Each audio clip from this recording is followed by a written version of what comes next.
40 orët e fundit kam parë një numër të madh postimesh që lidhen me ish kryeministrin e Shqipërisë dhe ish kryetarin e Partisë Socialiste Fatos Nano. Për fat keq, një pjesë postimesh japin lajmin që ai është ndarë nga jeta, gjë që nuk është e vërtetë. Për momentin ai është në gjendje stabël. E dyta, kam parë shumë komente që lidhen me karrierën e tij. E para duhet ju them shumicës njerëzve që janë ignorant në histori dhe ignorant në raportet politike, që Fatos Nano nuk ka qenë kryeministri i Shqipërisë në kohën e komunizmit. Fatos Nano është bërë kryeministri i Shqipërisë në 22 shkurt të vitit 1991 mbas rrëzimit të monumentit të Enver Hoxhës, ku Shqipëria ishte vend pluralist dhe themeluar Partia Demokratike, Partia Republikane, Partia Ekologjiste e të tjerë.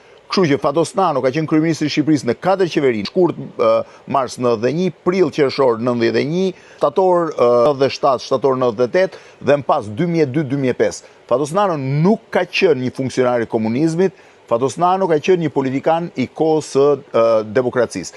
Natyrisht që si për shumë personazhe politik ka njerëz që e aprovojnë dhe dizaprovojnë aksionin e tij politik, por faktet janë tjera, opinionet dhe po e quaj raporti emocional me liderin është tjetër. Unë do doja t'i uroja shërim sa më të shpejt dhe shpresoj që ai ta kaloj edhe këtë herë.